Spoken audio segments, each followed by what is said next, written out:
Visita al Palacio de Bellas Artes, parte 7 y última. Hoy, Tormento a Cuauhtémoc y Apoteosis de Cuauhtémoc. En el último video destinado a los murales vamos a revisar dos de los más icónicos que se encuentran en el Palacio de Bellas Artes, que seguramente no es necesario que les mencione el artista ya que han de conocer muy bien su estilo. Efectivamente, estos murales han sido pintados por David Alfaro Siqueiros, quien legó una colección mural nueva en los años 50, la cual tendría como temática importante la conquista y la exaltación de nuestros caudillos indígenas que pelearon contra Cortés para defender a la gran ciudad de Tenochtitlán. Estos murales tienen por lo tanto una importancia simbólica al hablar de uno de los episodios más importantes del país en estos días, en los que se retoma su camino como nación independiente al entrar Iturbide y Guerrero victorioso 300 años después a la capital de nuestro país, ese mismo lugar en donde iniciaría todo, en donde se enfrentarían dos mundos, España y el Imperio Mexica. Antes de explicar los murales, es necesario por medio del método Panofsky de análisis de arte retomar una de las características fundamentales del análisis artístico, que es el contexto en el que estas obras se realizaron. En México, como en gran parte de Latinoamérica, aún no se tenía una idea de lo que era el ser latinoamericano, en este caso de lo que era ser mexicano. El nacionalismo mexicano entonces, que comenzó en la segunda mitad del siglo XIX, había establecido que la verdadera identidad del país eran los antiguos mexicanos. Aquellos que habitaron estas tierras primero antes del dominio de los españoles. Podemos por lo tanto ver obras artísticas ensalzando a los caudillos indígenas que defendieron con su vida su derecho a existir, sus vidas, sus costumbres, sus ciudades. Este es un tema muy controversial aún el día de hoy, ya que muchos defienden esta primera postura, otros la contraria, que los españoles fueron los que nos dieron civilización a costa del gran sufrimiento que se vivió en esa época. Otros vendrían con una idea que corresponde mejor a lo que sucedió, y estos eran los que pensaban que en México, así como Latinoamérica, no son ni producto de los españoles europeos ni producto de los indígenas exclusivamente, sino que es en la mezcla de ambos en donde encontramos nuestra identidad, nuestra personalidad. Está entonces influenciada por las dos cosmovisiones, del encuentro de los dos mundos, el choque de dos culturas diferentes que da origen a nuevas naciones. Por aquella época entonces, y de manera irónica, se hablaba de una identidad indigenista y curiosamente los indígenas que en esa época existían, aquellos herederos de esas culturas milenarias, eran y son despreciados. He escuchado muchas veces que se llama a las personas indios como un adjetivo peyorativo, es decir, como un insulto más que como un halago.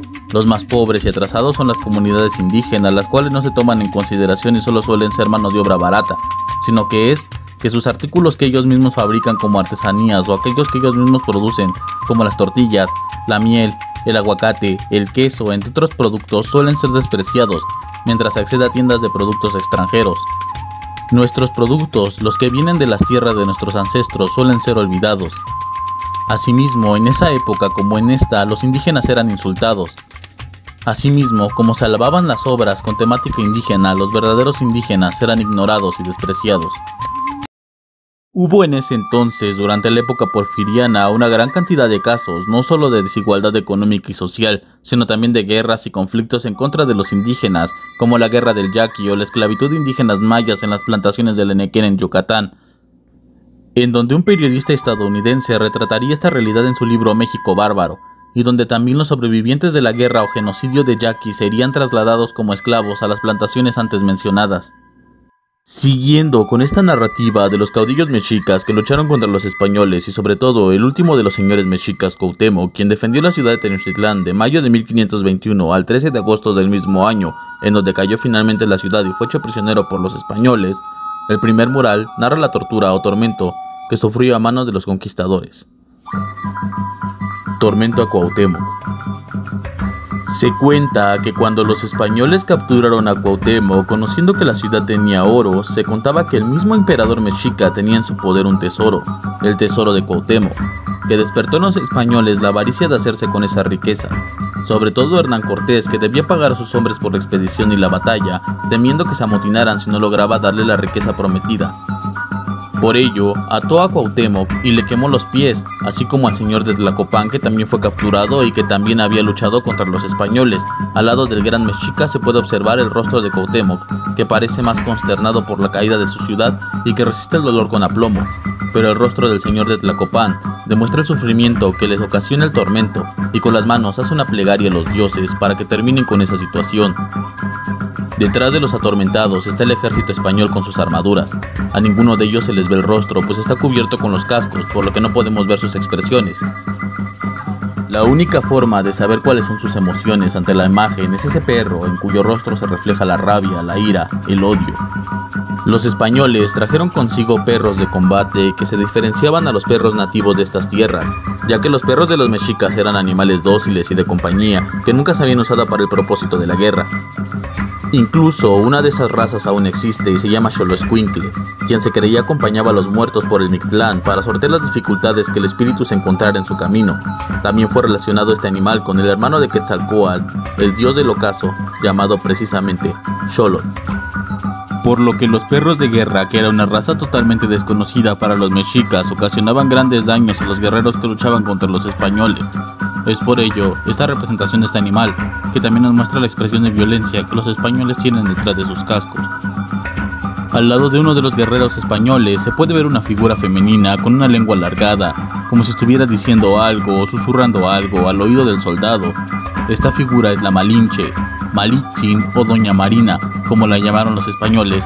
Era una mujer popoluca que fue entregada a Hernán Cortés como su esclava. Al darse cuenta Cortés de que esta mujer era inteligente y sabía 3 idiomas, la tomó como su traductora e intérprete. Esta mujer conocía el popoluca, el náhuatl y el maya, además de que aprendería también el español.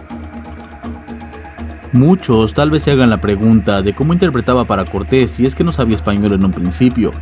Pues la respuesta es sencilla. Durante su exploración por el sur del país, Hernán Cortés se encontró con 2 españoles que habían sido capturados por los mayas en una de las expediciones anteriores, y que poco a poco se habían hecho parte de la tribu, por lo que habían aprendido la lengua maya, sus costumbres, vestuarios, etc. Estos 2 españoles mayas eran Gonzalo Guerrero y Jerónimo de Aguilar. Mientras el primero decidió quedarse con su nueva identidad y con su tribu en donde ya tenía familia y en donde era aceptado, el segundo decidió unirse a la expedición de Cortés. De esa manera, al tener un hablante del maya, Cortés ya tenía un español que sabía comunicarse con estas tribus, pero cuando llegó el momento de comunicarse con los mexicas no entendía Jerónimo de Aguilar su lenguaje. Y allí es donde entraba Malintzin, ya que ella traducía del náhuatl al maya a Jerónimo y ese traducía al español a Cortés. Durante mucho tiempo se creía que la Malinche había traicionado a su país o a su pueblo por unirse a los españoles, de modo que le llaman hoy día malinchista a una persona que desprecia lo mexicano y que prefiere lo extranjero. Sin embargo, nada de eso es verdadero, ya que en esa época Malintzin había sido capturada y había sido entregada a los españoles como esclava. No tenía otra opción que obedecer a los españoles, además de que los pueblos a los que pertenecía la habían regalado. No tenía por lo tanto ninguna relación o muestra de arraigo por alguna cultura de su época. Su pueblo originario era víctima de las guerras floridas de los mexicas, ya que estos la realizaban para llevarse a los guerreros capturados y sacrificarlos en honor a su dios.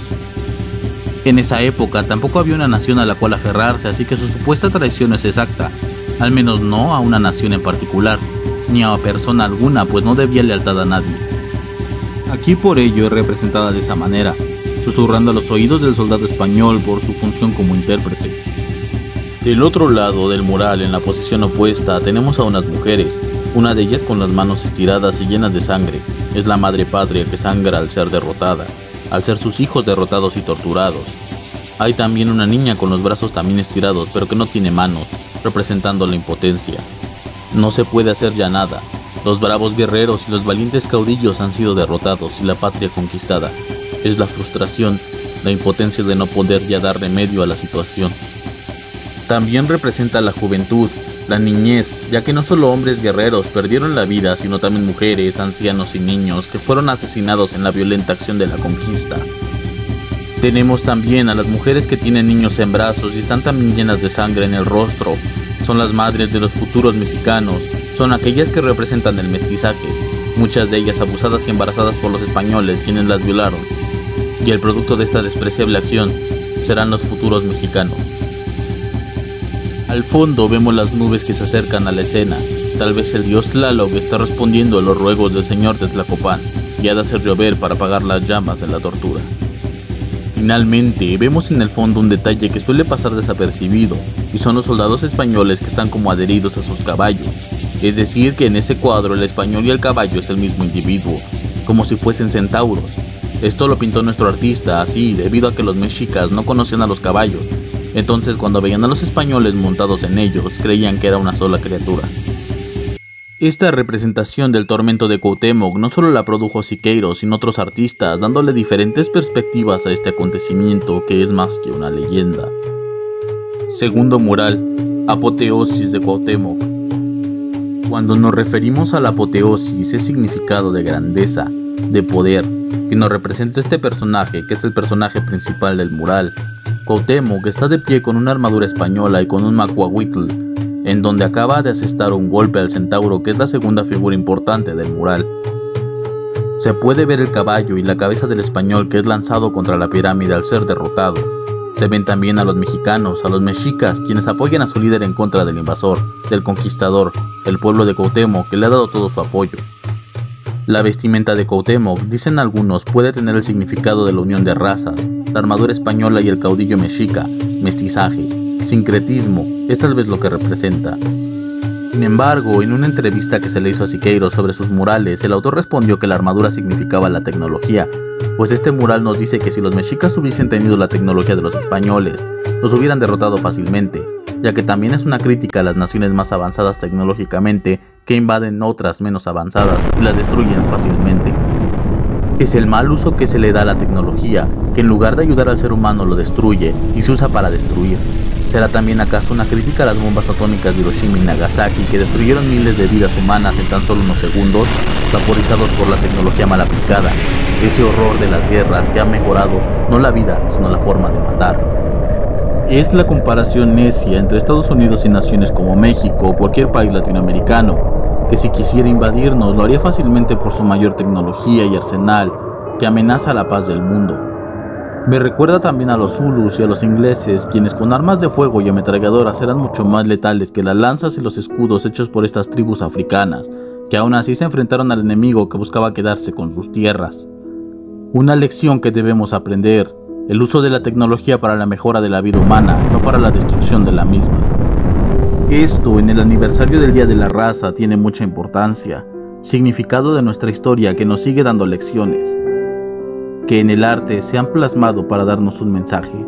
No olviden, no rechacen la experiencia de la historia y la belleza del arte. Si el video te gustó, por favor apóyalo para que pueda subir más contenido así.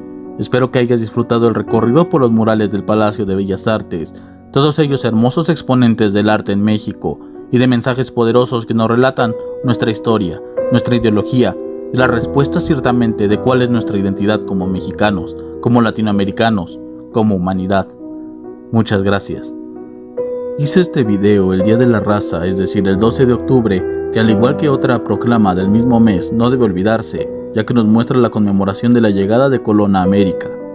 Ya no decir su descubrimiento, pues América no fue descubierta, ya existían una variedad de habitantes que vivían en estas tierras con un lenguaje propio y una variedad de tradiciones y costumbres propias.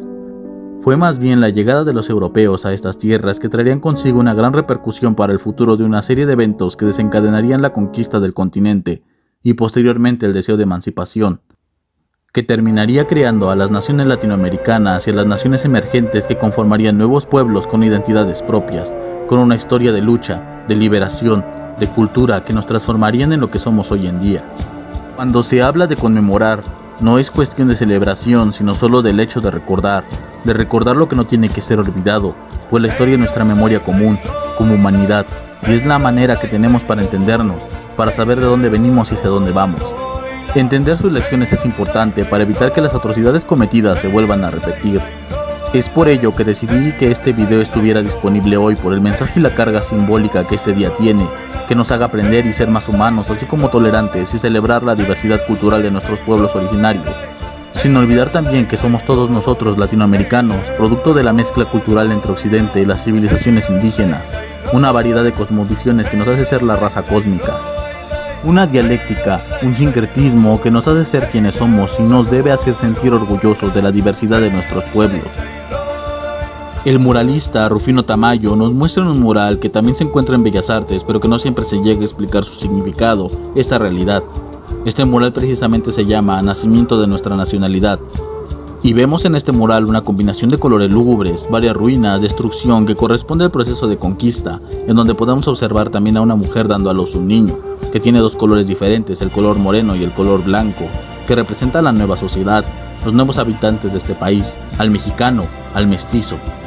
Y vemos en lo alto una luna y un sol, la luna de color blanco, el sol un poco más oscuro con una tonalidad morena. Es la unión de dos mundos, la colisión de la luna y el sol, el eclipse, de donde surgirá una nueva realidad, una nueva raza. Es el origen de lo que hoy es México.